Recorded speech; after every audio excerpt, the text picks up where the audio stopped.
ချို့လူတွေကစားတတ်တယ်အကြမ်းမြင်ဘုဒ္ဓအလွန်များတယ်အဲ့လိုဘုဒ္ဓများတဲ့အတွက်ကြောင့်မန်ဝင်ကြတယ်ပေါ့နော်သူတော်ကောင်းတွေကိုပြင်မမိတယ်ကိုအထင်ရောက်တယ်မန်ဝင်ရင်ဟိုဘက်မှာဆက်ပြီးတော့မှားတရားတွေကတတိတန်းကြီးပဲ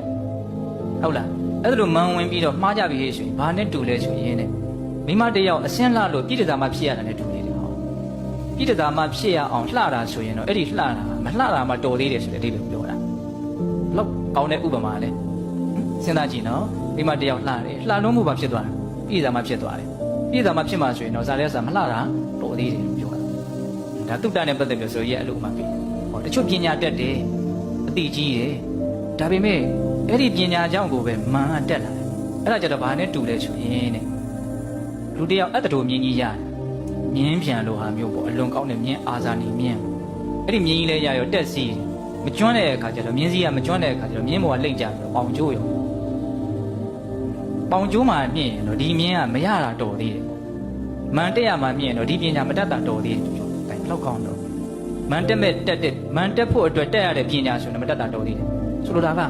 ပညာတက်ရတာနဲ့မကာမိမန်ဖြစ်ရတာကိုယ်ပိုးပြီးတော့နားတယ်ထိကြိုက်တယ်လို့ပြောတာတော့ပေါ့ရဲ့လားနောက်ဘုံတို့တက်ကာရ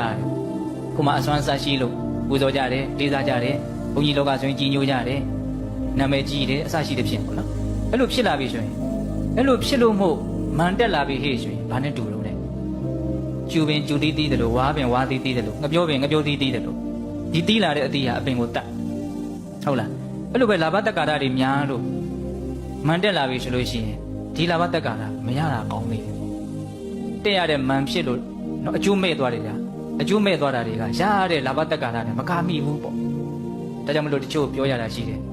ဒီလက်ပူဇော်တက်ကာရတွေရလို့သူတော်ကောင်းအလုပ်ကိုမလုပ်နိုင်တော့ဘူးဆုတ်ယုတ်သွားပြီဆိုရင်